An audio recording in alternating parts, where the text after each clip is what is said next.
Bom dia, muito bem-vindos. Essa é uma parceria do Conselho Federal de Administração e do jornal O Dia para debater as propostas dos presidenciáveis, dos 5 presidenciáveis que estão melhor colocados nas pesquisas do Ibope até o momento.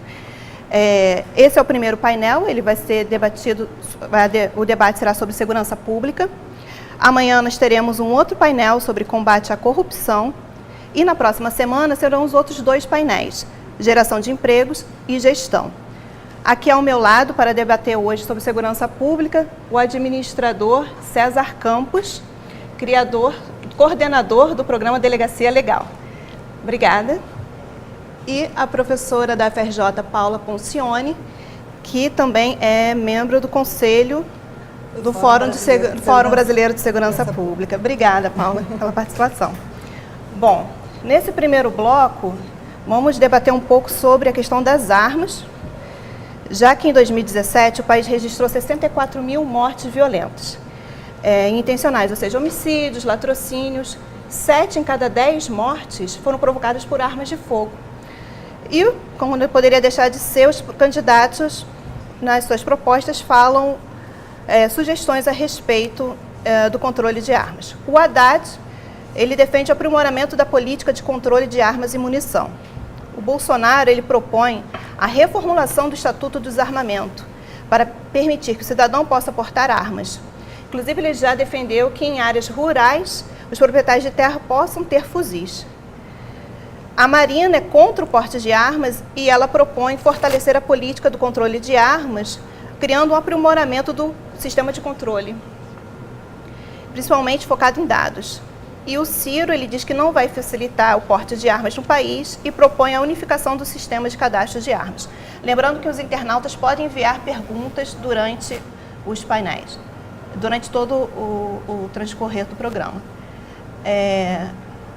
Baseado nisso, César, as soluções propostas pelos candidatos, elas ainda são viáveis? Elas são viáveis, essas propostas? Olha só, na visão de um administrador, né, diante desse problema, a gente tem que ver alguns aspectos. Por exemplo, a questão do controle, né? Nós temos falado, né, a mídia divulga isso a todo momento, os resultados que a gente tem na área de segurança, como você viu, a taxa de homicídios, com uso de armas de fogo. A gente fica claro, já de imediato, um diagnóstico assim, superficial, que um problema sério de controle existe, seja de armas, seja de munições.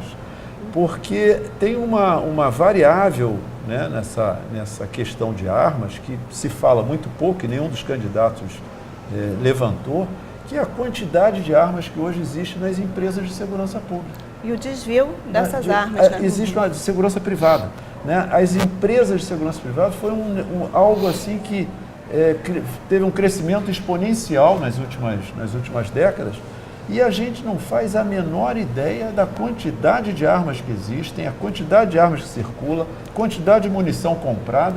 Quer dizer, isso, na visão de um administrador, é alguma coisa que tem que ser discutida também nesse tema de armas, né?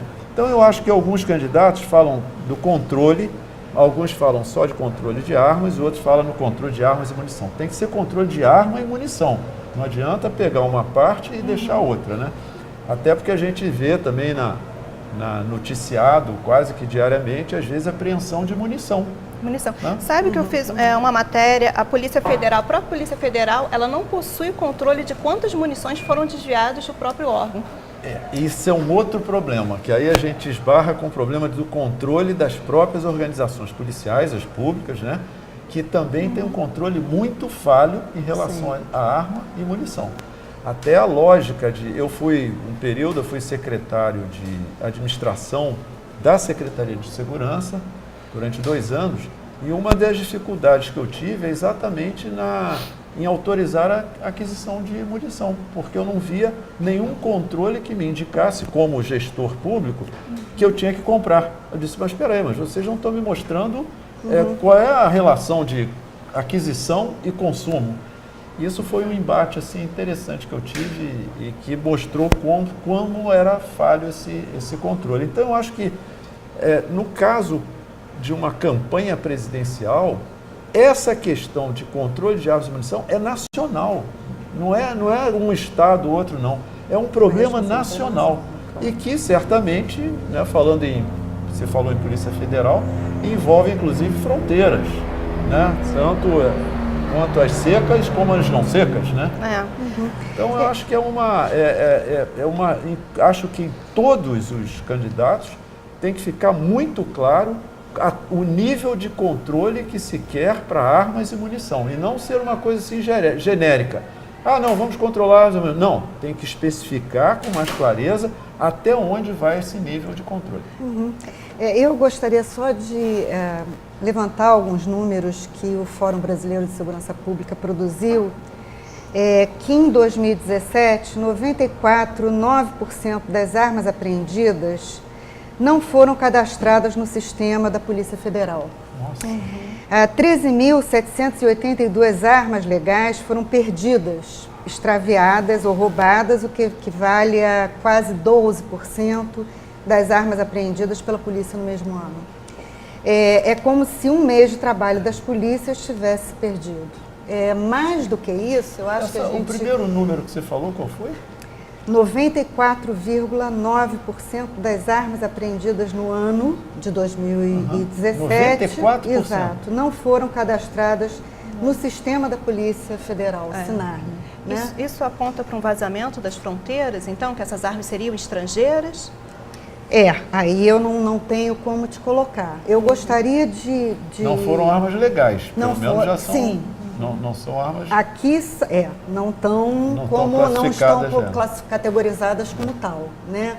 O que eu acho importante também, quando a gente pensa em candidaturas e propostas com relação ao uso de armamento, é a gente levantar pesquisas que comprovam que o uso de arma privado não protege mais o cidadão, né? Eu acho que quando a gente pensa em segurança pública, a gente precisa pensar que segurança pública tem a ver com interesse público e não privado, né? Então, é preciso fundamentalmente que a gente tome isso como uma prioridade, né? A gente precisa pensar segurança pública e armamento e arma privada não é necessariamente segurança para cada cidadão, né? Tem algo assim, eu observando, sob o ponto de vista de gestão, né, de administração, é que a segurança pública gera muitos negócios.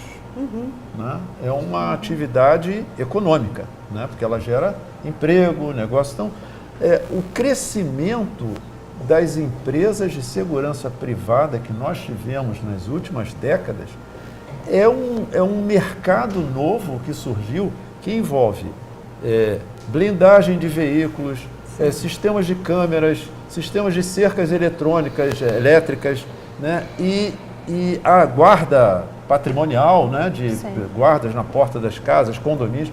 Aí você vê condomínios privados, casas, lojas, shoppings.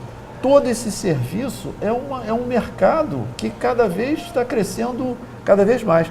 Então, isso que a Paula falou aqui é interessante. Não existe segurança só privada. Não, a segurança é pública. Não adianta você se proteger, se blindar, porque se não tiver segurança pública, não vai adiantar. E as armas passam por isso, né? Essa questão dos desvios das armas da segurança pública, eu vejo que a maioria das mortes provocadas são mortes provocadas ou por pistolas ou revólveres, que são armas de cano curto, muitas vezes desviadas. As estatísticas mostram isso. As estatísticas mostram isso, né? E seria uma forma do governo, então, ele querer terceirizar, ele querer passar essa responsabilidade para o cidadão, em vez dele proteger o cidadão, garantir a segurança dele, ele fala, olha, agora você vai ficar armado e agora você que vai se defender? Não, eu não acredito nessa intenção. Não, isso para mim seria muito, muito além de qualquer gestor público, por pior que ele seja, né? Porque é um caminho sem volta, você armar a população. É um caminho sem volta. Depois, você não sabe, você não controla ou depois. Eu acho, você controla, vou armar, mas depois você não controla depois. Eu acho interessante assim, lembrar que também que... É uma decisão, digamos, muito séria, muito grave, envolve aspectos culturais também, de papel da arma em determinadas sociedades. A sociedade americana é toda armada, mas é uma história, uma cultura. E aqui um governante decidir que todo mundo vai ficar armado, eu acho uma decisão assim meio complicada, preocupante porque não controla o futuro. A gente tem que sair da não decisão, né? Eu acho que a gente tem que pensar que os governos têm responsabilidade, né? Não se pode continuar não decidindo sobre segurança pública, né? Sem dúvida alguma, o governo federal tem um papel, né? A gente tem um problema que é a questão do pacto federativo, né? Dos estados e governo federal, mas é preciso que se decida, né, sobre isso. E não é possível, e é uma leviandade enorme, uma irresponsabilidade, se pensar ou se propor que cidadãos se armem em detrimento... Sem critério. Em detrimento de uma coordenação, de um gerenciamento, ou melhor, de uma responsabilidade dos governantes, né? Tem uma questão que eu ouço falar, vi nos programas, né? Como se no Brasil a gente estivesse vivendo um período que não é permitido comprar arma. É permitido comprar arma. Desde 2003, né, já é a garantia da posse de armas. Você tem normas, você tem critérios, você tem exigências que são razoáveis, mas não é proibido ter arma, tem que ter critérios. Agora, e aí, nessa questão de armas, eu vi que uma coisa que me preocupa é que em alguns programas aparece flexibilização do Estatuto do Desarmamento. Se isso não ficar claro, o que exatamente é uma flexibilização do Estatuto do Desarmamento, eu fico muito inseguro com relação a isso, né? Então é bom que os candidatos que colocaram isso, que se explicitem, né? O que é flexibilização. E além disso, tem um outro aspecto, que o desarmamento é uma lei. Qualquer flexibilização tem que ser negociada com o legislativo. Não é uma decisão de um presidente que vai flexibilizar. É uma lei. Então, uma lei que teve inclusive uma consulta popular depois que foi estabelecida. Então, é uma lei que eu acho que tem até um peso maior, né? Então, eu acho que essa questão aí de que, olha, dizer que vai botar arma na mão da população, olha, já tem. Já tem essa autorização para ter.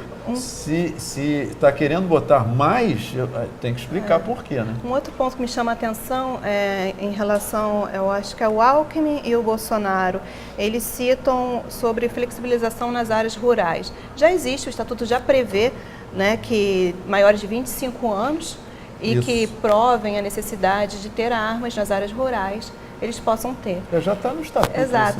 Só que eles falam que querem flexibilizar ainda mais, dando inclusive o porte. Só que eles não explicam, por exemplo, como que eles iriam fazer esse controle da área rural para a cidade.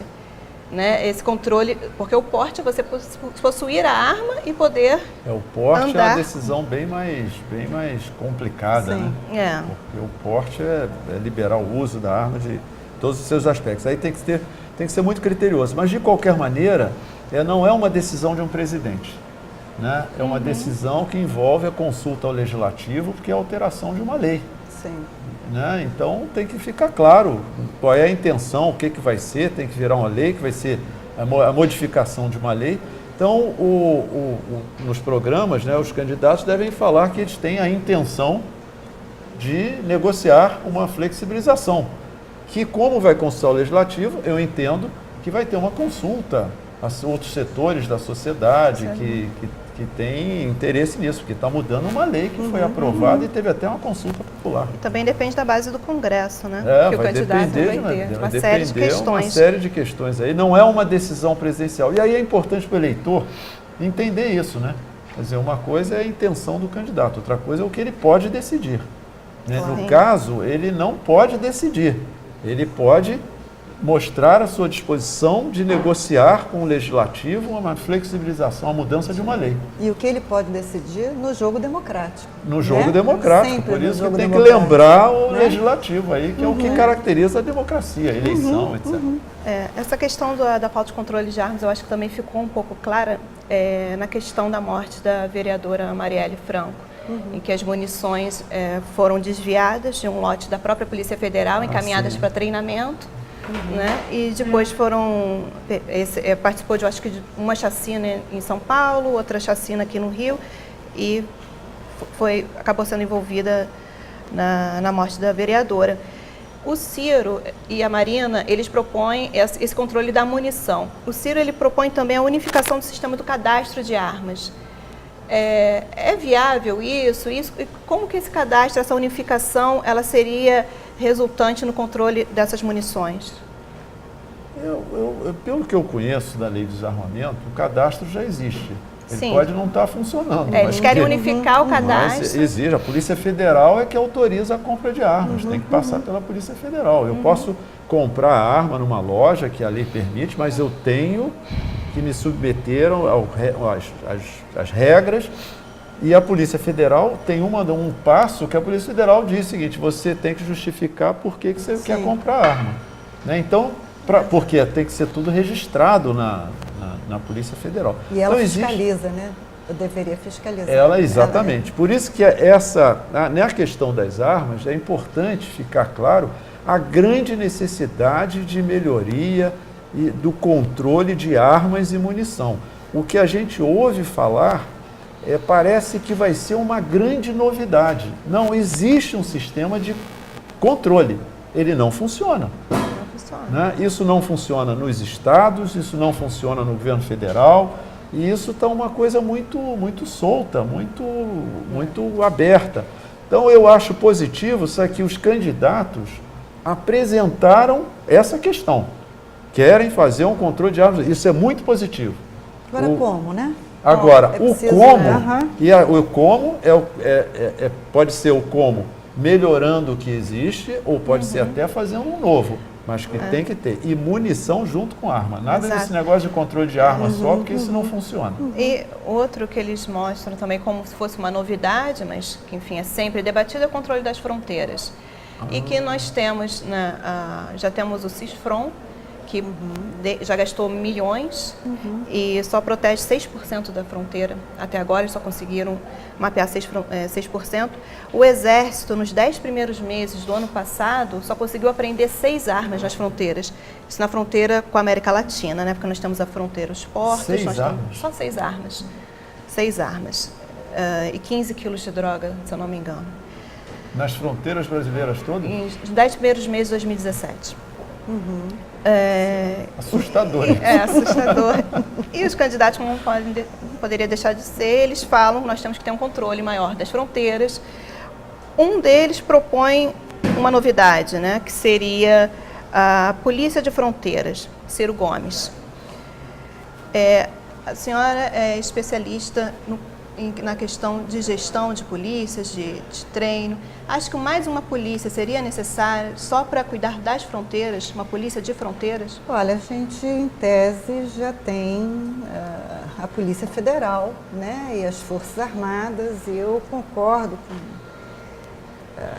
enfim, que é absolutamente necessário que a gente reveja, né, a questão da governança, né, com relação às fronteiras, né, mas como criar mais uma polícia, né? Para que criar mais uma polícia? Como é que a gente pode pensar em capacitar e aperfeiçoar o serviço policial junto às fronteiras? Eu acho que é uma perspectiva que, para mim, talvez fosse mais viável, né?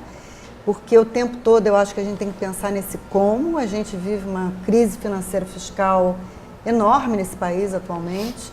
Então, o que é criar hoje uma polícia, né? Ok, as fronteiras, sem dúvida alguma, precisam desse policiamento, né? mas eu acho que seria interessante a gente pensar como a gente pode capacitar a polícia que a gente tem hoje, né? E aí eu volto a falar, a gente tem a Polícia Federal, que hoje é uma polícia extremamente profissionalizada, né? Para atuar junto às fronteiras, né? E as Forças Armadas, sem dúvida, né?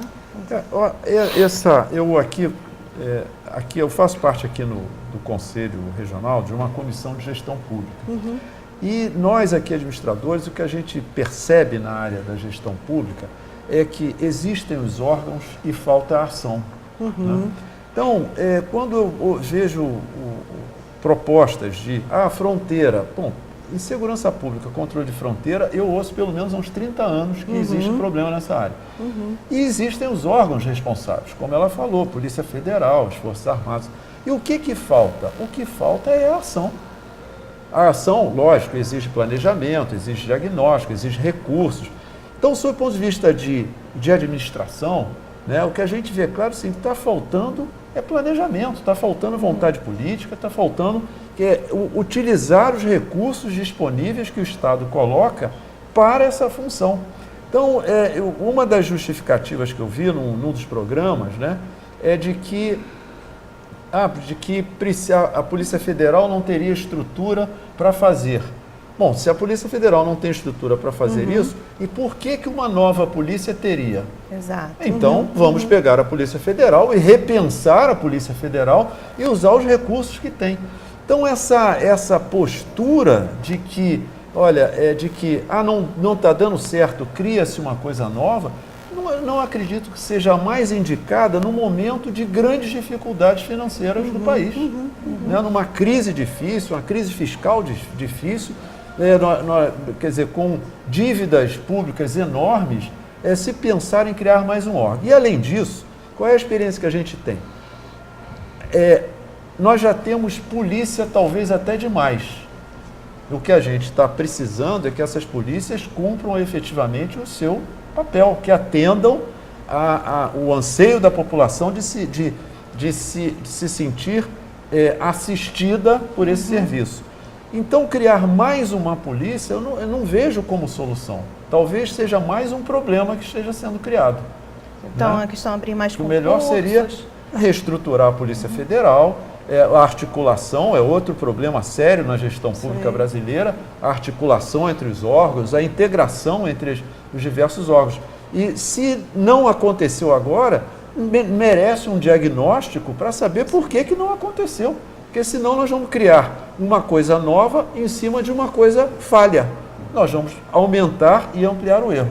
É mais ou menos aquela situação, né, de você não saber fazer as coisas e aí você usa um computador. Você só vai fazer mais coisas erradas, né? Porque ele vai te dar mais velocidade, vai potencializar. Então, acho que essa criação de uma polícia, de mais uma polícia, aumenta a máquina pública, não diagnostica corretamente por que os outros órgãos não funcionaram, o que errou na articulação com as Forças Armadas. Então, eu acho que seria esse passo mais interessante. Eu queria reforçar isso, né, com relação a um estudo diagnóstico, né?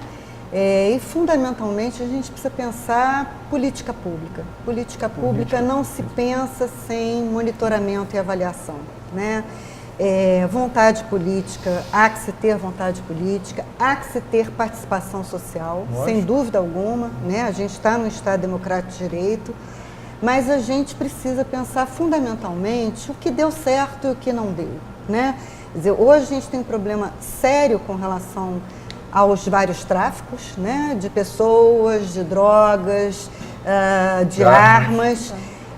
Mas eu volto a colocar, né? A gente vive uma crise financeira fiscal. Eu acho que políticas incrementais não bastam, mas a gente tem que pensar como a gente pode aperfeiçoar o que a gente já tem em face do que a gente está vivendo hoje, que é um cenário de crise, né?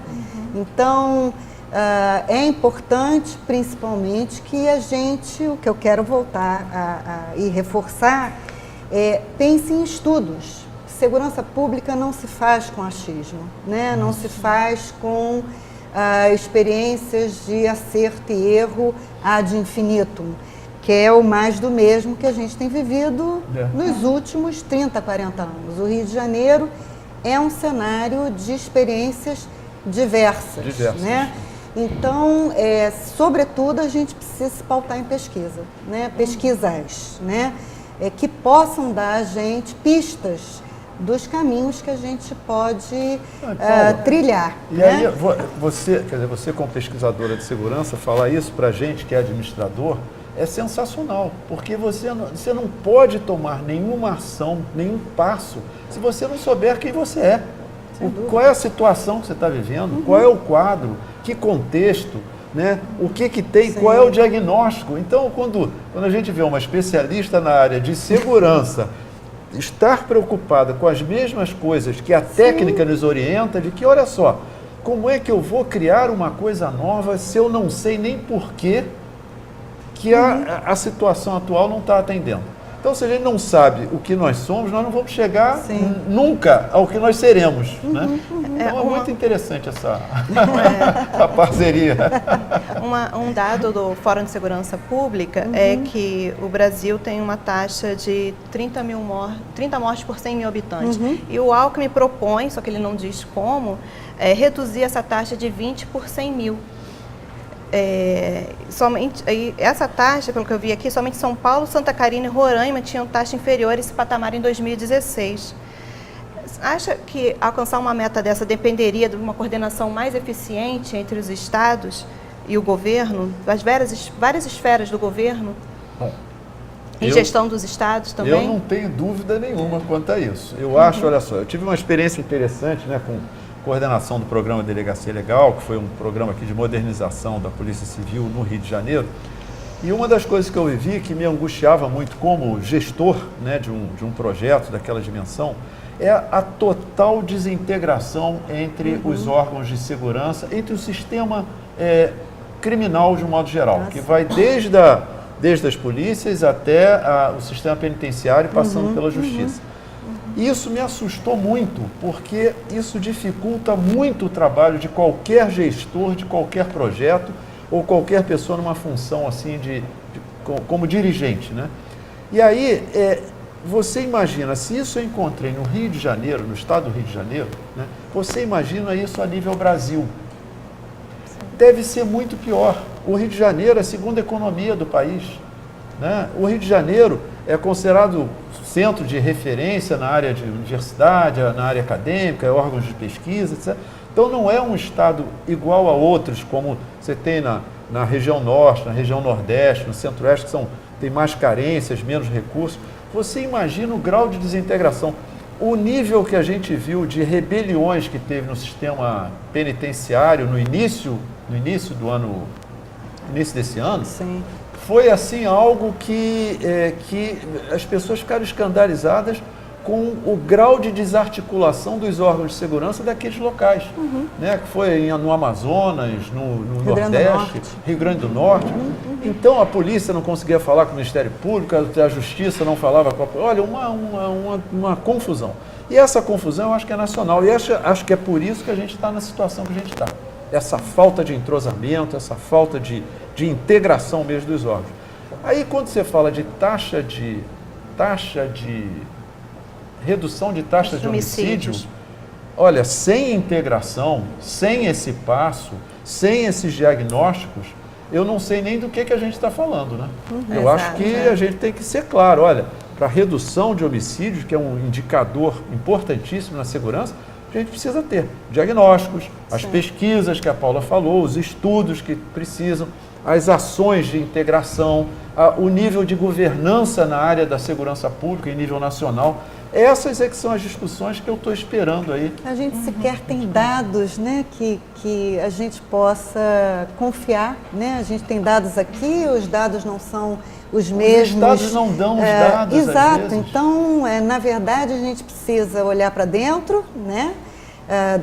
Como os estados estão se articulando, exatamente, ou nesse sistema que a gente tem que colocar entre aspas de justiça criminal, e como o governo federal pode coordenar a segurança pública. Né? Falar um pouco a respeito do SUSP e de ações de integração na área de inteligência.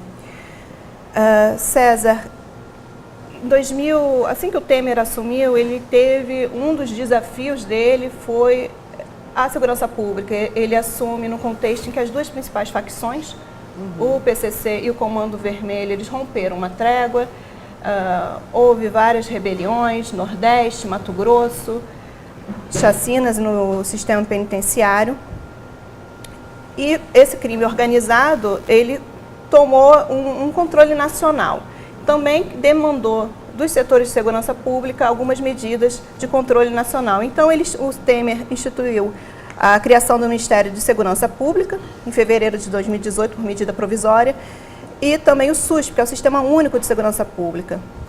Em relação a isso, todos os candidatos falam que querem rever o SUSP e botar em prática o que eles chamam de algo meramente ilustrativo.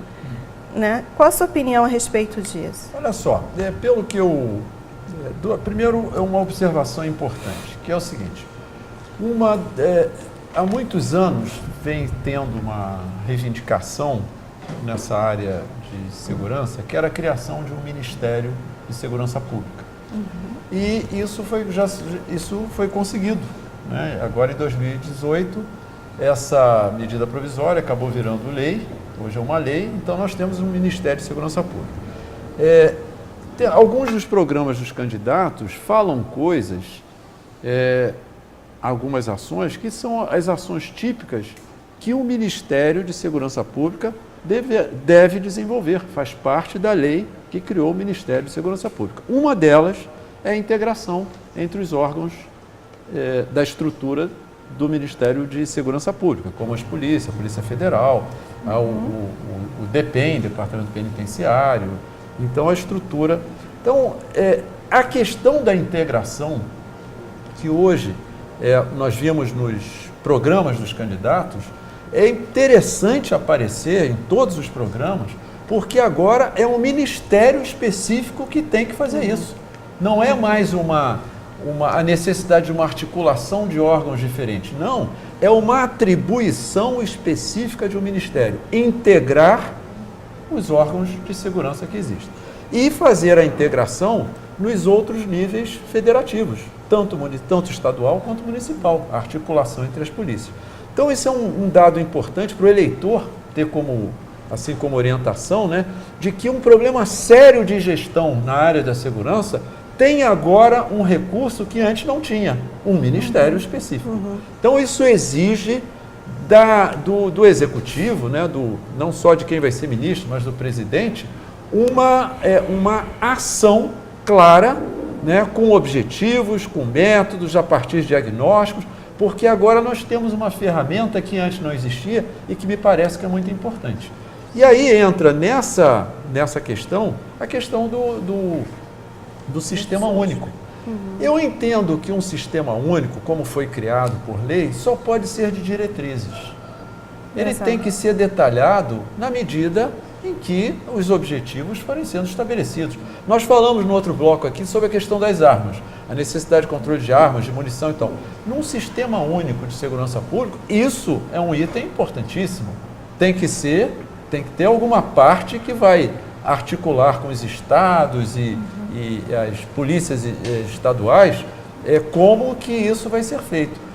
Eu espero que a preocupação que os candidatos a presidente estão tendo com o Sistema Único de Segurança seja exatamente no que o Sistema Único de Segurança precisa, de definição detalhada, mais específicas do que fazer. Porque ele diz lá o geral, quer dizer, qual é a intenção. E agora nós temos o desafio com os novos presidentes, que é o seguinte, como fazer isso que o Ministério da Segurança Pública terá que executar. A Marina Silva, ela propõe uma criação de um banco de dados de investigação e que seria compartilhado por todas as polícias, tanto a federal quanto a civil. Um outro candidato, ele propõe o ciclo completo de polícia, que seria uma maior integração. Eu queria que a senhora explicasse um pouco aos internautas o que é um ciclo completo de polícia e como que isso iria beneficiar a segurança. Ciclo completo de polícia com o que a gente tem hoje na Constituição Federal é impossível. né? Por quê? Porque ciclo completo tem a ver com, vou falar um pouco do modelo canadense, por exemplo. Tem a ver com um patrulheiro que pode se tornar um investigador, que pode se tornar um chefe de polícia, né? Hoje no Brasil a gente tem o que eu digo que são 4 carreiras quase distintas, né? A gente tem as praças, os oficiais na Polícia Militar e a gente tem os agentes e as autoridades policiais, que são os delegados de polícia, que pouco dialogam entre si, 2 e 2 carreiras, e pouco dialogam entre si ambas as organizações, né? E constitucionalmente elas foram criadas, uma para investigar e a outra para prevenir. Então a gente falar em ciclo completo como está colocado hoje na Constituição, no artigo 144, a gente não vai conseguir falar ou transformar a polícia num ciclo completo. E aí entra a maravilha da democracia, que é o seguinte, isso só é possível numa grande negociação com a sociedade e com o legislativo, porque é uma mudança constitucional que vira de perna para o ar a área de segurança, não é isso? E aí o que se pode, na verdade, vamos chamar assim, de remediar, se é que é possível remediar, né? E não é mais possível remediar nada na área de segurança, mas é a questão do Pacto Nacional, né? Quer dizer, o SUSP, ele é frágil exatamente no como. Isso. Como vai se repassar, como vai se pensar orçamento, como vai se repassar do governo federal para o estadual, do estadual para o municipal. Enfim, nada disso está claro, né? E eu acho que na segurança pública não dá para continuar com águas turvas, né? E sem a gente definir mais explicitamente o que se quer e como vai se fazer, né? Todos passam também pelo critério da tecnologia. E isso também recai em orçamento, recursos, de onde vão tirar essa tecnologia. Eu lembro que no período das Olimpíadas e na Copa, eles fizeram uma central na ABIN, reunindo todos os órgãos de inteligência internacionais e nacional. E para minha surpresa, foi a primeira vez que eles fizeram isso. Quer dizer, não existia uma coordenação, né, de juntar todas as inteligências, todos os órgãos, para monitorar um evento, enfim. Em cooperação. Com uma cooperação. Em cooperação, eles anunciaram como uma grande novidade. Deixa eu ver, a Marina, ela propõe um conselho permanente, que integraria os órgãos de inteligência estadual, os órgãos de inteligência estaduais e federais, com foco no crime organizado. Que seria ótimo. Né? Isso seria algo, seria uma dessas propostas de integração? Olha só, eu não consigo imaginar integração sem isso. Né? Qualquer coisa que a gente fale em segurança, aliás, qualquer passo que seja dado na direção da integração na área de segurança pública é lucro. Entendeu? Porque é tão desagregado, as pessoas não imaginam isso. As polícias não se falam, não se conversam, e às vezes as experiências que eu acompanhei, tanto no Rio quanto em São Paulo, de que quando há, assim, um mínimo de comunicação entre a Polícia Militar e a Polícia Civil, o ganho é exponencial. Sim. Né? Não é uma coisa linear. A comunicação entre as duas organizações policiais que atuam nos estados, quando elas têm um mínimo de comunicação, é um ganho exponencial que os resultados são assim imediatos. Do mesmo jeito que é a questão de treinamento dos policiais. Quando você começa a treinar os policiais de uma forma mais intensiva, o resultado é exponencial. Muda a relação com a sociedade, ele fica mais seguro da sua atuação, tem menos danos na ação policial, tem maior receptividade na sociedade. Então, isso tudo acontece quando tem integração. Seja interna das... A desintegração é tão grande que até dentro das próprias organizações policiais tem setores que nem se falam. Um dos setores que não falam com os outros é a inteligência. Sim, eles alegam que são dados secretos. Exatamente. Se torna a inteligência um instrumento de poder. De segredo, né? O segredo é um instrumento de poder, quando na realidade não. É o que é para ser democratizado. Lógico que tem que ter critérios, regras, níveis de acesso, tem uma série de protocolos que podem ser desenvolvidos. Mas, sob o ponto de vista assim, de administração, eu como gestor, quando eu olho assim, eu digo, olha, mas isso é para ser democratizado, isso é conhecimento, inteligência que estão falando é conhecimento. Se a Polícia Civil é dedicada à investigação, ela precisa de conhecimento. Se a Polícia Militar tem que fazer o preventivo, ela precisa de conhecimento que vai ser produzido pela outra instituição. Então a integração é quase que eu diria que assim, que é uma sobrevivência do sistema. E agora com o Ministério de Segurança Pública, isso agora é inevitável, porque se o Ministério de Segurança Pública não fizer isso, ele faz o quê? Porque essa é a função principal de um ministério, articular, planejar para chegar a cumprir a sua função. Então, eu acho que nos programas, se falou muito em inteligência, porque esse negócio de inteligência é interessante. As pessoas falam que sempre tudo que dá errado é porque faltou inteligência. Eu concordo. Agora, ao mesmo tempo, ninguém resolve. Uma das razões é essa, que a inteligência vira um instrumento, ferramenta de poder, né? Então, essa falta de integração, acho que no campo estadual a gente pode citar um pouco do ISPGEL, que é uma ferramenta do ISP, Instituto de Segurança Pública, genial, foi desenvolvido em parceria com o Instituto Igarapé. E ocorre o seguinte, tanto a Polícia Civil quanto a Polícia Militar, eles têm acesso a esse sistema. Só que a Polícia Militar, ela não pode ver, por exemplo, foi roubada uma bicicleta na rua Presidente Vargas. Só que ela pode ver que foi feito um crime de roubo ali, mas ela não sabe quem roubou, os dados, que a Polícia Civil tem acesso. Lógico, quem roubou, o perfil da pessoa, se foi uma bicicleta, se foi uma moto. Enfim, eles não têm especificamente esse dado, que é um dado de inteligência que poderia ajudar na prevenção do crime. Isso é não ter o ciclo completo. Mas nós temos as ferramentas. É não ter a articulação que o César estava colocando, né? A gente não articula as 4 carreiras. Numa delegacia de polícia, isso mesmo. Você tem, possivelmente você tem um delegado que tem a sua própria equipe, né? A sua equipe faz segredo para outras. Isso acontece nos batalhões também. E imagina, quem investiga, quem está prevenindo, não tem informação de quem investiga. E quem investiga não tem a rua. Então, na verdade, a gente tem um sistema esquizofrênico. E aí eu vou puxar a sardinha para o nosso lado aqui de administração. Isso é um problema de gestão, isso não tem nada de técnico. É um problema de gestão. A integração é uma prática, é uma metodologia de você conseguir objetivo. Então, não, porque tem um problema, não tem nenhum impedimento legal, não tem nenhum impedimento técnico, nada nem tecnológico. A única coisa que tem é o seguinte, é uma prática de gestão, de você querer chegar a um determinado objetivo. Pelo menos a integração. A integração, lógico. Algo que me chama a atenção também são as investigações do Ministério Público sobre policiais corruptos.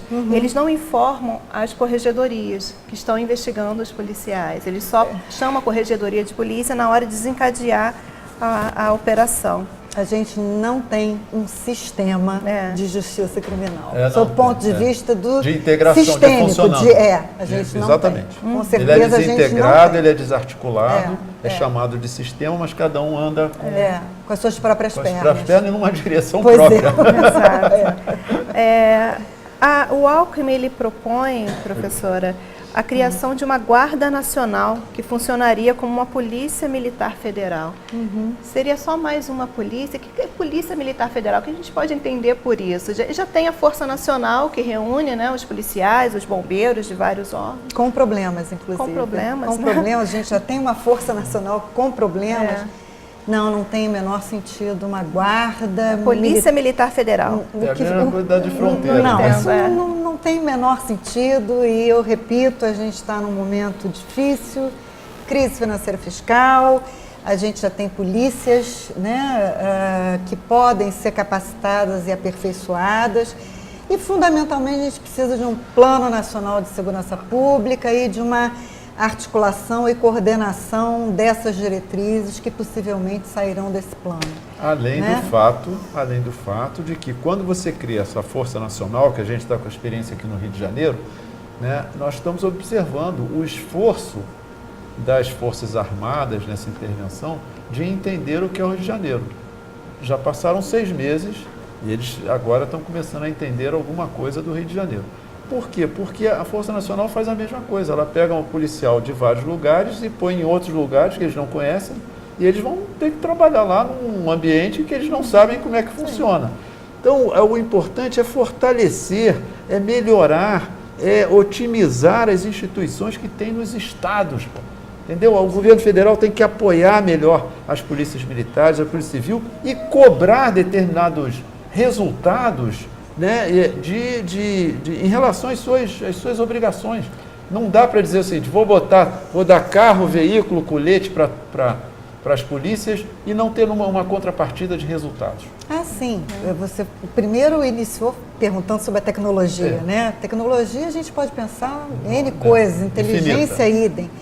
E aí, com relação à formação e treinamento, que é alguma coisa que eu vim estudando há pelo menos 20 e tantos anos, né? Pelo menos as polícias do Rio de Janeiro, o investimento é quase zero. Se a gente teve uma agenda que foi inaugurada primeiro governo Lula e que foi coordenada pela Senasp com relação à educação policial, a gente não tem isso hoje na agenda, né? Não é uma agenda, não é prioridade, né, na segurança pública. E como é que a gente vai pensar serviço de segurança pública sem pensar recursos humanos? A formação. Né? E não é só formação, é recrutamento, seleção, Isso. Sistema de carreira. Porque quando a gente pensa corrupção, não dá para pensar corrupção só na saída. Quem é que a gente está recrutando? Como é que está sendo a seleção? Enfim, e como é que a formação profissional está se dando, né? E, de novo, há avaliação sobre isso? Não há. Né? O Ciro Gomes, ele propõe a criação de um Sistema Nacional de Inteligência Criminal, que inclua COAF, Receita Federal e Polícia Federal, unificação do sistema de cadastro de armas, que nós já debatemos a respeito, e institucionalização da Força Nacional. E aí ele fala no item que a senhora citou agora, valorização profissional e a criação de uma Escola Nacional de Segurança Pública, priorizando a formação dos policiais. Essa Escola Nacional de Segurança Pública seria, o que o nome diz mesmo, iria pegar todos os policiais e fazer uma formação única no país todo? Porque, por exemplo, a Polícia Militar do Rio de Janeiro possui uma carga horária, que a senhora mencionou, diferenciada da de São Paulo. Eles aumentaram a questão dos direitos humanos, a hora-aula de direitos humanos, diminuíram outras, mas que São Paulo tem uma grade horária totalmente diferente na formação do policial. Essa padronização nacional seria importante? É importante enquanto diretrizes, né? E é o que dá para fazer, né? São diretrizes que possivelmente precisarão ser negociadas. Eu acho que a maneira como vai se negociar isso é que também está em jogo, é importante a gente pensar, não pode ser o toma lá da cá.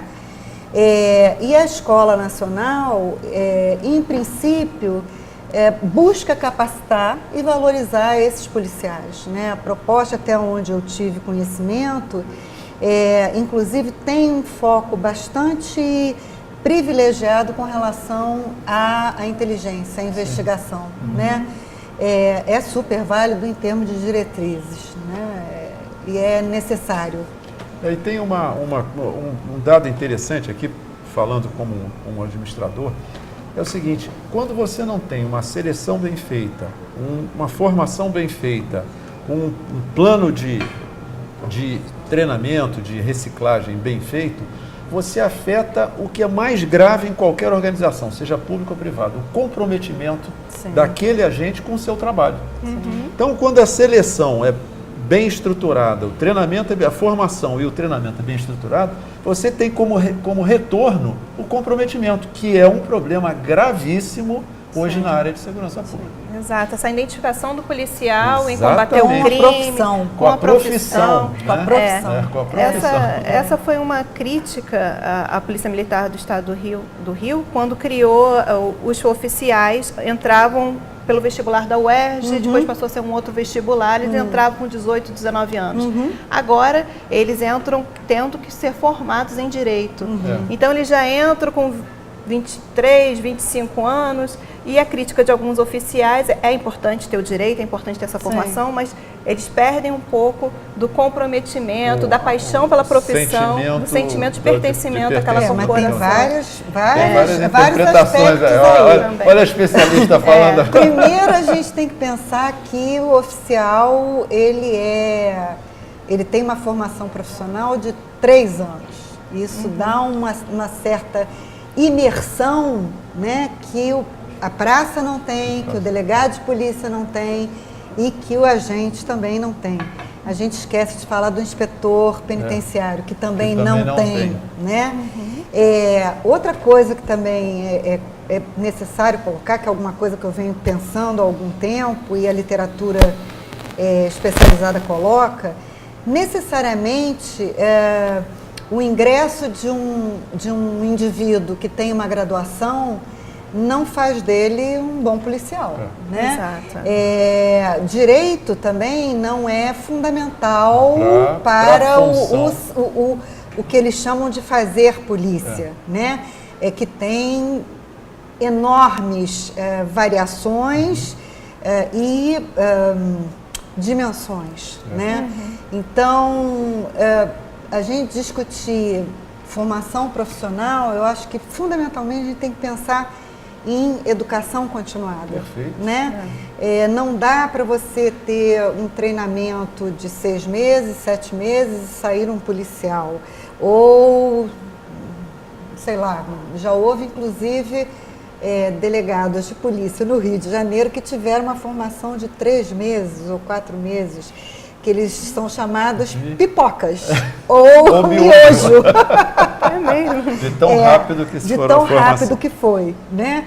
Então, na época que eu estava fazendo meu trabalho de campo, houve formação profissional e mais, eu acho que o mais difícil da gente pensar é que as seleções, elas foram feitas por amostragem, né? Então, para a pesquisa social, que é alguma coisa que investiga quem é esse indivíduo, quais são as relações dele na localidade, era feito por amostragem.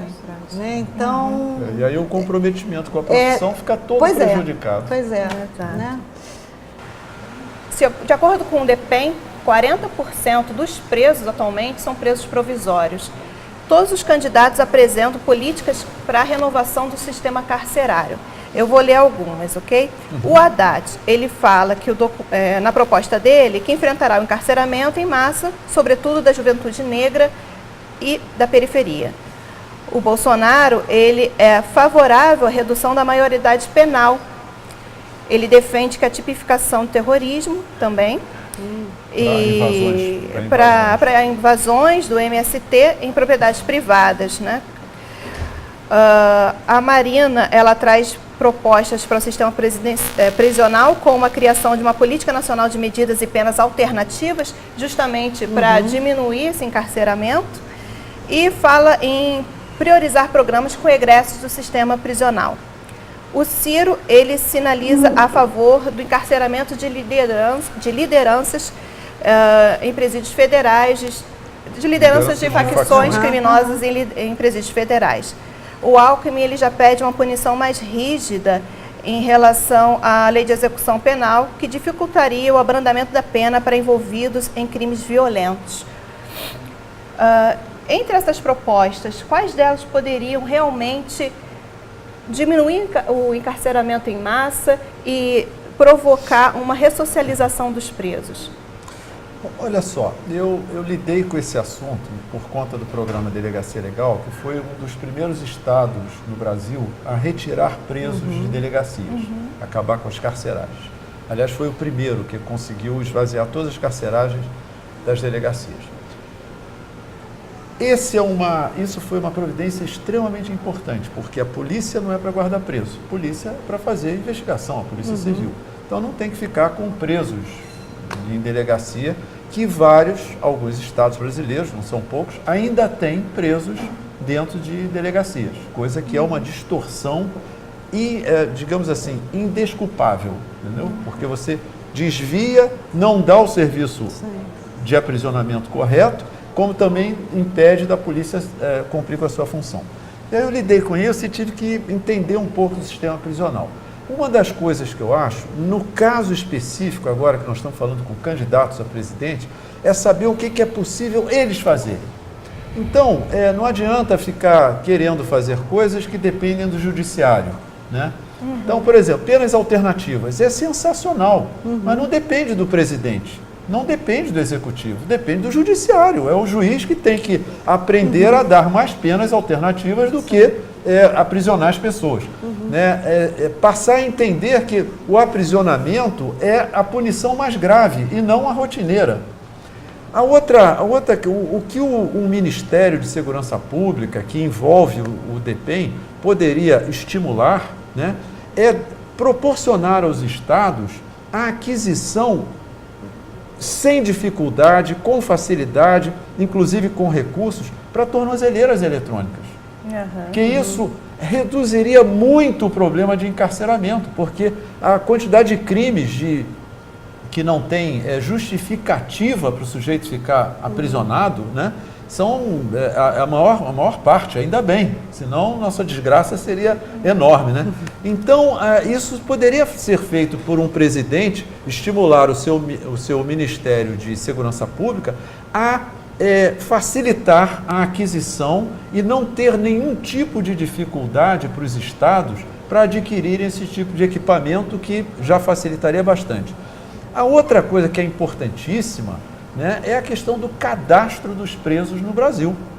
Cadastro Nacional dos Presos?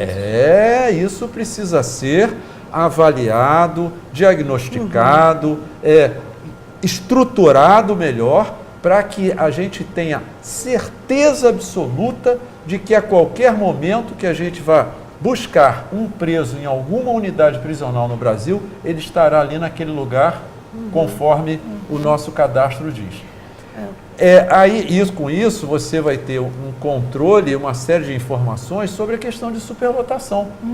Que a superlotação, ela não é uma coisa estável e nem fixa num lugar, ela circula. Num determinado dia, uma unidade prisional com superlotação, no outro dia já é outra, no outro dia já é outra, e isso dificulta muito o papel do Ministério Público, inclusive, de acompanhar esse tipo de realidade. Então, eu acho que a outra questão que eu acho que cabe ao presidente, e eu não vi nenhum deles falar isso, que é o seguinte, é facilitar o repasse de recursos para os estados construírem não só unidades prisionais, mas também unidades que sejam para presos em regime semiaberto. Sim, que aí diminuiria o encarceramento. Seria uma forma de você não construir um presídio para você manter um sujeito que só dorme. Porque ele já está num sistema, num outro regime, semiaberto. Então tem que ter unidades adequadas a esse tipo de momento da pena, né? Eu acho que essas medidas do Executivo, essas 3 medidas, se fossem tomadas com seriedade, com controle, o cadastro, a aquisição de tornozeleiras e essa questão de facilitar recursos para a construção de unidades de acordo com os regimes e não fazer só presídio, eu acho que a gente daria um avanço em poucos anos. A gente mudaria a realidade do sistema prisional. E são medidas simples. Eu lembrei agora da Carmen Lúcia, quando ela saiu agora, ela falou que nos 2 anos que ela ficou à frente, né, do Supremo, ela conseguiu fazer um cadastro das mulheres grávidas em todo o sistema. Gerou então, ela uma sabia mudança exatamente onde cada grávida estava, onde cada tempo de gestação. Você vê, uma ação. Uma ação, em 2 anos ela conseguiu fazer esse cadastro nacional. Então, o presidente, através do seu Ministério de segurança pública tem essas ferramentas para fazer essas outras coisas. Para se debruçar sobre isso. Se debruçar sobre isso, né, E com dedicação e afinco. Pois é. Então, eles propõem medidas muito mais, o senhor avalia, são medidas muito mais que dependem de aprovações no Congresso, medidas muito mais estruturantes, medidas que precisam de gestão, do que medidas eficazes que um presidente possa fazer. Porque tem que entender, nós estamos num regime democrático, que é a nossa maior riqueza, é essa prática democrática. A prática democrática, ela dá muito trabalho, porque você tem que integrar, você tem que negociar, você tem que trocar, você tem que entender o outro lado. E aí, no caso das nossas crises, tem coisas que são exclusivas, específicas do Poder Executivo, outras que são exclusivas do Judiciário, como é o caso de mudar, enrijecer o cumprimento de pena, né? Isso não depende do Executivo, isso envolve o Judiciário como envolve o Legislativo, porque senão estaríamos no absurdo de que estamos praticando algo ilegalmente, né? E não está tudo previsto na lei. Então, eu acho que só de definir claramente a responsabilidade do presidente, que vai ter que tem um Ministério de Segurança Pública, são medidas que podem ser tomadas imediatas. Aliás, eu acho que o sucesso que pode ter de qualquer gestão pública é você saber exatamente o que você pode fazer dentro da sua responsabilidade antes de você ir para a negociação com os outros. Exatamente. E vamos pensar que segurança pública também não é só polícia, ou polícias, e não é só coerção, né? Cadê a prevenção? A prevenção. Né? Então, prevenção também pode dar um outro sentido à questão do sistema carcerário. Que é carcerário, né? lógico. E, em vista disso, é uma frase do Bolsonaro que me chamou a atenção, ele fala prender e deixar preso. Como se fosse uma solução. E o Alckmin, ele propõe aumentar o tempo máximo da internação de menores infratores, aí não seria já o sistema penitenciário? Não é. Aliás, essa já é uma questão séria, porque nós estamos falando do regime, do sistema socioeducativo. Do regime socioeducativo. Que não é o que nós estamos falando aqui de sistema prisional. Mas em relação ao socioeducativo, que também... ele propõe aumentar o tempo máximo de internação dos menores infratores de 3 para 8 anos. A senhora acha que isso seria uma medida eficaz para a reinserção desse jovem? Não, claramente não.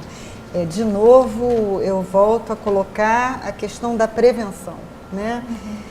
A medida socioeducativa, ela tem um significado em sentido bastante... particular, né? Quando eu estou falando de prevenção, eu estou falando, inclusive, antes desse jovem entrar no crime, né?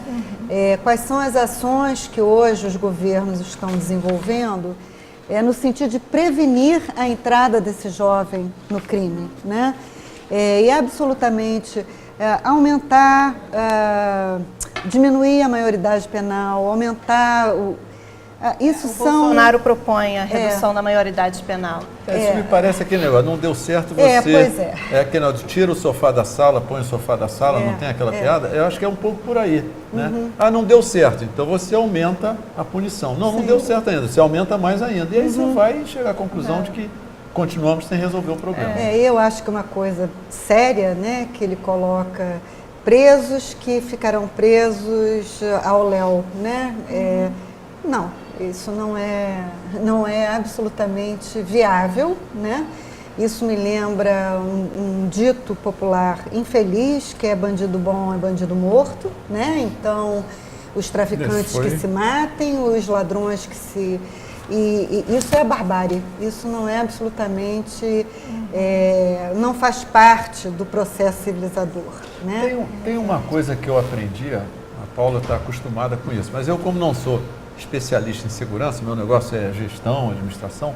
Uma coisa que eu aprendi lidando com essa área de segurança é o seguinte, é a questão da segurança como um fenômeno social, né? Então você vê o seguinte, eu aprendi o seguinte, você não vai combater nada, você vai controlar como todos os outros problemas sociais. E essa clareza, a população, quando entende, ela muda totalmente a relação com esse tema, que é entender o seguinte, olha, você nunca vai acabar com crime em nenhuma sociedade do mundo. O crime é um fenômeno social porque é de humanos. Né? E, então, quando a gente entende isso, eu como administrador, né, quando eu entendi isso, eu disse, lógico, a estratégia tem que mudar, tem que ser outra. Aí entra a prevenção, entra a educação, entra as condições de saúde, as condições de transporte. Uma pessoa irritada pratica crime. Sim. Uma pessoa estressada pratica crime. Ela pode ser uma agressão, pode ser um aborrecimento dentro de uma condução. Tudo isso são fenômenos sociais. Então, a gente tem que melhorar todas essas condições para que a gente crie condições saudáveis e agradáveis. E eu quero lembrar para os próprios policiais o que significa sair por uma missão de combate ao crime, né? Muito estressante. E numa perspectiva de excessivo uso da força, que é o que a gente vive no Rio de Janeiro, né? Que desrespeita as condições de trabalho desse policial, né?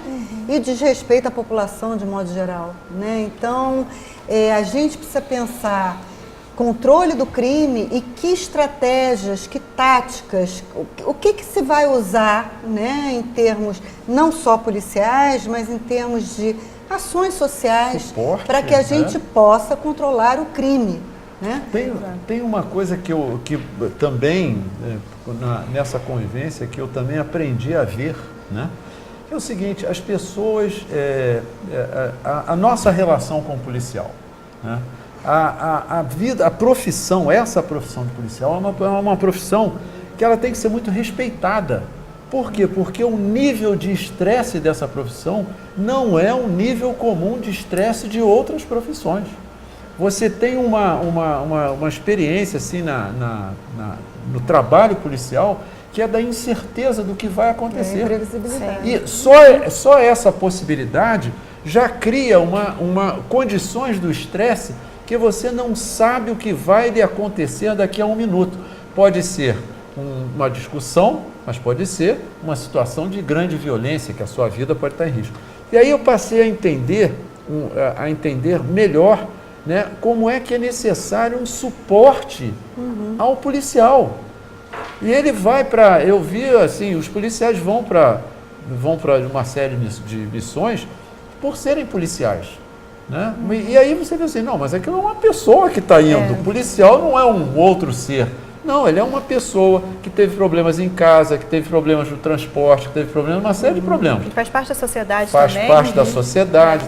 Então isso é uma profissão que a gente precisa respeitar e ter um certo reconhecimento, porque é quem a gente chama, que nos protege, e que nos decepciona quando tem o desvio.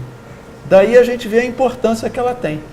César, falando isso, me lembrou agora o porta-voz da intervenção me explicando como que ele poderia mudar essa imagem do policial junto à população. E eu perguntei isso para ele, ele falou que a intervenção está dando viaturas novas e um fardamento novo. Olha, se fala muito do legado, né? Eu acho que realmente esse é o tema, né? A imagem do policial, claro, não é a imagem só de arrumação, de algo organizado, de padronizado, mas sim passa como a senhora falou no outro bloco sobre os bancos escolares, sobre a renovação, sobre o tratamento, como ele falou, na verdade, a grande oportunidade que eu acho que a intervenção teve, né, porque a gente já está caminhando para o fim da intervenção de caráter militar no Rio de Janeiro, era exatamente mexer nas polícias sob o ponto de vista de era uma esperança, reformas, mudança de qualidade, né? Mudança de qualidade. E, lamentavelmente, a gente não viu aconteceu. Isso. Né? A gente está em setembro, essa intervenção tem prazo de validade, ainda bem que tem, né? Porque segurança pública não tem a ver com Forças Armadas, né? Tem a ver com polícias e operadores de segurança pública diversos. E, infelizmente, não há perspectiva de se deixar esse legado. Né? E, mais do que isso, as ações não têm sido eficientes e nem eficazes seja no combate ao crime ou no que a gente pode dizer no controle ao crime. Aí nós voltamos para aquilo que eu estava falando, nós estávamos falando aqui sobre a questão da profissão de ser policial. Quer dizer, a importância da seleção, da formação, de que perfil é a pessoa, porque até agora a experiência que eu vivi e a gente vê é que ser policial hoje, nos últimos anos, está representando ter uma arma e uma carteira. E isso não é uma profissão. Então, para ser uma profissão, tem outros ingredientes. E aí a seleção, a formação, o treinamento tem que ser permanente, como ela falou, continuado, né? Porque é onde você vai criando, dando conhecimento dos valores daquela organização e do compromisso que aquela organização tem com a sociedade. Seja pública ou seja privada. É uma questão de você fazer com que a pessoa tenha um sentimento de pertencimento de alguma atividade que tem uma contribuição a dar para a sociedade. E aí eu acho que a gente tem que pensar qual é a concepção de segurança pública que se quer, né? Sim. Papel, lugar e funções da polícia nesta concepção, né? Dizer, não pode ser casuística, como a gente estava colocando anteriormente, e também não pode ser feito em episódios de clamor público, se faz um plano, se faz um programa, né? É preciso realmente colocar a segurança pública como uma política pública e na agenda pública e governamental, né? Uma das propostas do Bolsonaro, que sinceramente eu não entendi muito bem, mas ele pretende dar retaguarda jurídica aos policiais em exercício da profissão garantida pelo Estado através do excludente de ilicitude. Esse excludente, eu acho que eu entendi, mas será que é isso mesmo? Porque ele já tem na profissão policial garantida pela legislação a legítima defesa, a dúvida sobre o auto de resistência ou não, que vai ser investigado, que vai para o Ministério Público dá o parecer se foi legítima defesa ou não. Se for legítima defesa, arquiva. O que ele quer dizer com isso? Bom, a minha observação é que, primeiro, isso não cabe a um presidente, né? Isso envolve mudanças na legislação para que seja atribuído uma nova forma, um novo valor para essas situações, né? Então, isso é uma mudança que tem que ser negociada com o legislativo, né? Com a sociedade, etc. Tal, como foi anteriormente para chegar ao que é, né? Então, já existe, pela profissão, pela atividade, você já tem todos esses requisitos. Exato. Então, abrir a porta para basta ser policial, que está garantido qualquer a sua prática, está me parecendo uma coisa parecida com foro privilegiado. Entendi. Uma carta branca. Ou uma carta branca para uma carta que chegou onde chegou. Quer dizer, o foro privilegiado, que era para garantir a atividade legislativa, acabou sendo para garantir a vida, né, o ilícito do parlamentar. Né? E teve uma distorção. Então, acho que é o mesmo caminho que o programa o candidato está propondo. E não me parece que seja uma questão do presidente. Né? Exato. Em um ano que o Rio de Janeiro, né, ele bateu recorde de autos de resistência. É claro que existe. Há duas explicações. A Polícia Militar afirma que o recorde de autos de resistência ocorreu devido a um menor policiamento nas ruas. Então, quando o policial chega, o crime já está ocorrendo, o que faz ele ter uma reação imediata, não agindo na prevenção do crime. Então, eles alegam um baixo efetivo, baixo número de viaturas para isso, o que acarreta o auto de resistência. Já a explicação da intervenção é o confronto da criminalidade. A criminalidade está atacando os policiais, a criminalidade está atacando o exército, por isso tiveram um maior número de autos de resistência. O fórum, ele tem alguns dados relativos a isso, relativos à violência policial?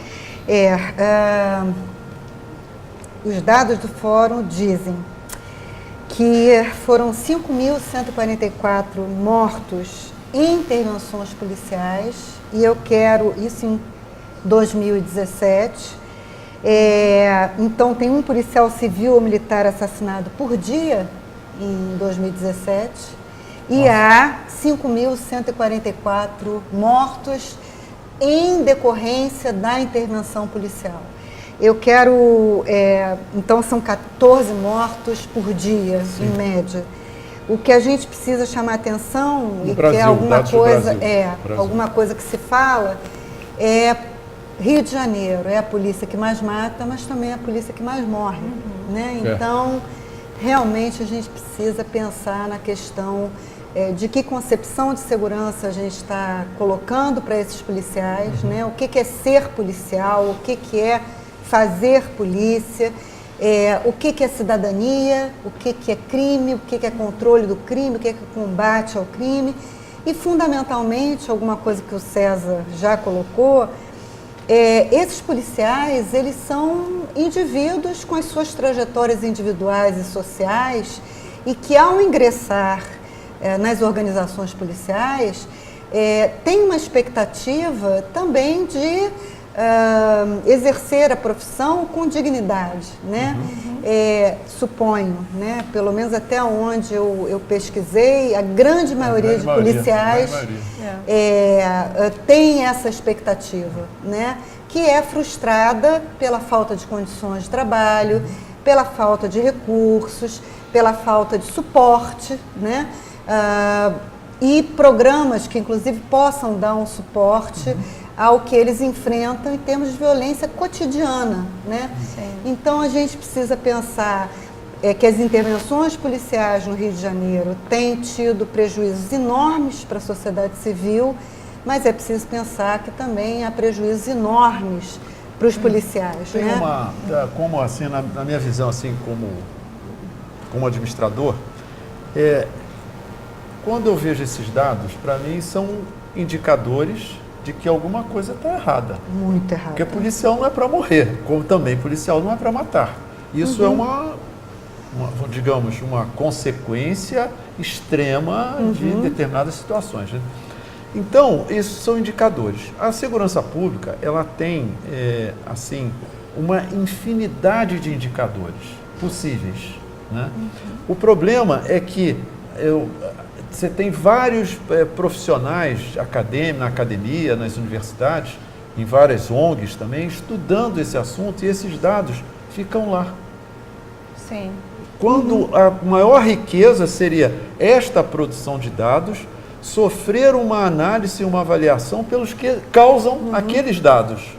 Isso seria, vamos dizer, um mundo ideal para a área da segurança, porque quando o programa Delegacia Legal, que foi em 99, começou, foi uma inovação a gente atrair a universidade para dentro da segurança. Não existia até aquela época, eram experiências isoladas. E isso acabou, o ISP foi criado nesse movimento, que hoje é um órgão extremamente importante, com recursos fantásticos para ajudar a área da segurança, mas que deveria ser mais prestigiado do que é. Né? Sim.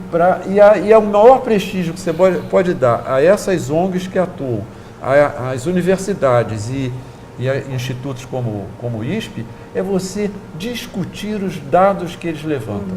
Essa iniciativa do Fórum de Segurança Pública, né, não é um órgão governamental, é uma ONG. E todo mundo, de uns anos para cá, passou a usar pela qualidade desse trabalho. Né? E então nós temos em vários estados, vários organismos e vários estudos que precisam ser discutidos, que é a maior homenagem para você dar um instituto de pesquisa, você discutir com eles os dados que eles produziram e aí alterar a sua prática. Então, como administrador, quando eu vejo indicadores, a gente até dá sorriso, porque a maior dificuldade é você chegar nisso. Isso já é um patamar que se chegou. Então, aí os candidatos a presidente, né, com o Ministério da Segurança Pública, olha, nós já estamos num patamar muito melhor do que era há 10 anos atrás. Eu espero que isso seja agora aproveitado. Né? A minha contribuição aqui hoje vai nessa direção. Entendeu? Quero mostrar que, olha, não percam a esperança não, é possível sim. É possível, com gestão é possível, né? Nós vamos abrir para perguntas dos internautas. Lembrando que os próximos painéis vão ocorrer amanhã, que é o combate à corrupção, e dando prosseguimento na próxima segunda, geração de empregos e gestão. As perguntas relativas a esses temas serão lidas nesses próximos painéis. Vamos lá, com a primeira pergunta, então, eu acho que é referente ao primeiro bloco, Ricardo de Irajá. Ele indaga: a liberação do porte de armas é uma boa para a sociedade? Isso vai diminuir ou aumentar a violência? Foi um tema que a gente debateu no primeiro bloco, né? A liberação de armas. Olha só, esse é o tipo da pergunta que não tem uma única resposta, né? E tem também a ver com os seus valores, suas crenças.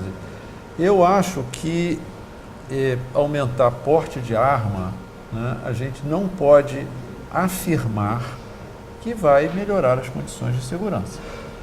Alguns acham que isso vai piorar, né, por conta de uma série de fatores, né? Outros alegam que não, já vi alguns estudos que dizem que não há correlação, relação de população mais armada e aumento de homicídios.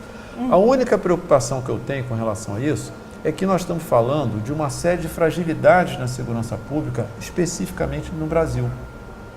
Nós falamos aqui sobre a falta de cadastro de armas e munição que seja confiável. Nós falamos de falta de cadastro de presos em unidades prisionais, que seja assim seguro e confiável e que seja para todo o Brasil. Então nós falamos da falta de equipamento das polícias, nós falamos do problema de formação do policial, nós falamos de uma série de fragilidades da realidade brasileira. Eu acho que nesse momento, né, que é um momento de muita definição, nós estamos com um Ministério de Segurança Pública agora muito recente, eu acho que neste momento, liberar porte de arma, eu acho que a gente não tem ainda condições objetivas de avaliar se isso vai ser uma boa decisão. E em comparação ao Estatuto do Desarmamento, os dados indicam que o número de homicídios provocados por armas de fogo aumentaram. Né? E eu acho que a gente tem que lembrar, sobretudo, que porte de arma, a gente pensa em segurança privada, né? Quer dizer, o próprio indivíduo que está supostamente provendo a sua segurança, né? Quando, por tudo que a gente discutiu hoje aqui, o que a gente precisa é de segurança pública que atenda aos interesses públicos da sociedade brasileira. Perfeito. Né? Bem lembrado, exatamente. Aquilo que a gente está falando, que achar que só pelo fato de eu me proteger eu vou estar seguro.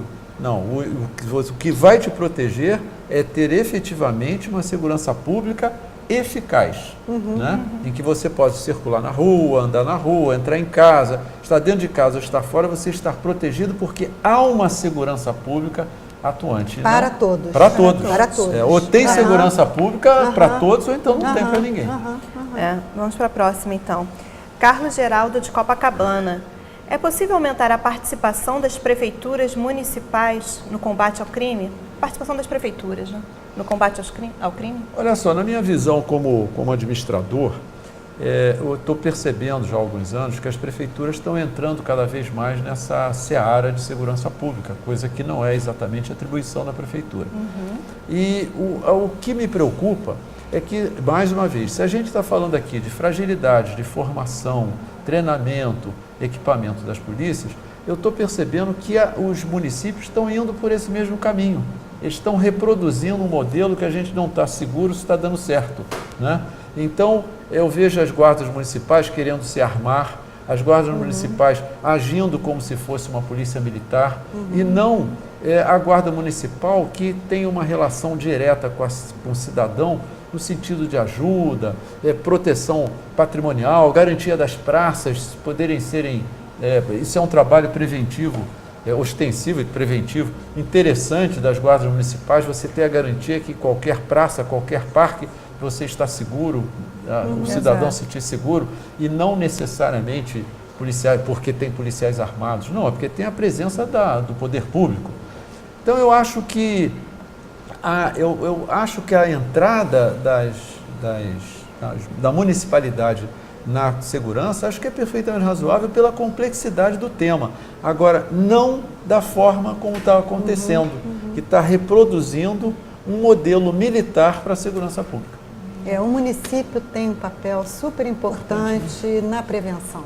Né? Seria na prevenção, fantástico se a gente pudesse incorporar mais e mais as guardas sem esse caráter coercitivo apenas, né? E militarizado, né? A gente não precisa disso, a gente precisa de prevenção e nada melhor do que os municípios para fazerem isso. A questão das escolas, o entorno das escolas. A Guarda Municipal é excelente para esse trabalho. As praças, as áreas de esporte onde tem, né? Que você pode ter mais esporte nas praças.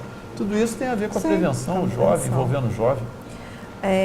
A Paula, da Barra da Tijuca, ela indaga: o ideal não seria reforçar e investir nas agências de inteligência como forma de combate ao narcotráfico e às facções criminosas? Foi o que a gente falou aqui. O ideal seria o reforço da inteligência e a integração dos estados, né? E isso passa por gestão. Por gestão e função do Ministério de Segurança Pública, que tem essa atribuição. Ele vai ter a Polícia Federal, o Departamento Penitenciário, uma série na sua estrutura, né, uma série de organizações e a coordenação das polícias dos estados. Então, ele pode fazer toda essa integração e a inteligência é fundamental. Inteligência é conhecimento. Sem conhecimento, você não dá um passo em direção nenhuma, porque você não sabe nem para onde está indo. Né? O Marcos Aurélio, ele faz uma pergunta sobre carga tributária. Marcos, essa pergunta vai ficar para o próximo painel sobre geração de empregos. Será amanhã com o Paulo Capelli. Vamos ver para uma outra, então. Samuel Carvalho. Samuel pergunta sobre a flexibilização do porte de armas. Ele acha que o ideal é voltar para o mínimo para a idade de 21 anos e retirar a vontade do autorizador, permitindo que seja feita conforme deseja. Eu acho que ele dá uma... O autorizador é a Polícia Federal. Você tem que ter autorização que não seja conforme seja. Que não tenha mais isso. Isso é então, que ele está propondo. Entendi. Ele indaga a unificação das polícias militar e civil. Seria algo viável. Paula, eu acho que ele está falando do ciclo completo de polícia. A gente já falou um pouco sobre isso, né? Que constitucionalmente a gente não tem a possibilidade de fazer isso, mas isso seria desejável. E absolutamente porte de arma não é a solução para a segurança pública. Para a segurança privada, talvez, mas ainda assim a gente vive em sociedade e, como tal, o que a gente deseja é que a segurança seja pública para todos, né? Então, e porte de arma, sem dúvida, o César já colocou isso, há que se ter muito critério, né, com relação à concessão, e não só a concessão, mas a fiscalização, o controle sobre isso, né? Eu acho que a gente já falou um pouco sobre isso, né? O Eduardo, ele pergunta sobre as medidas econômicas de Paulo Guedes. Mais uma vez, essa pergunta vai passar para o painel de geração de empregos, que será amanhã. O Rogério Passos indaga sobre o compartilhamento de informações e integração das forças de segurança. Existe o fator de vazamento de dados. Essa pode ser uma das questões de controle pelos presidenciáveis? Vazamento de dados de inteligência.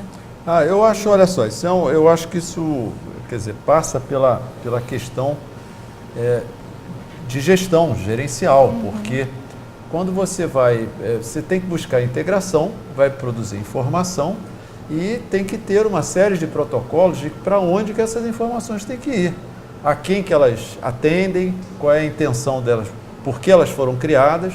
Então isso são procedimentos que não tem nada de impossível nem de difícil. Agora, também, por outro lado, eu entendo a preocupação do ouvinte, né?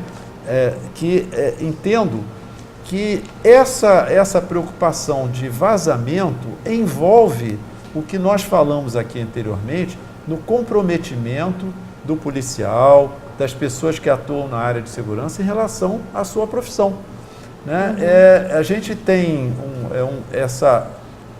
a observação que nós fizemos antes da importância da seleção, do treinamento e do treinamento continuado das pessoas que atuam na área os profissionais na área de segurança, é uma forma de você também passar os valores e a ética necessária para esses profissionais atuarem nesse setor. E a questão do vazamento passa por esses valores, que nós estamos falando de valores. Vazamento de informação é uma atividade não só ilegal, como uma atividade eticamente condenável, porque está traindo a instituição a que participa. Então, isso é uma questão humana, social, né? Que a formação e os valores,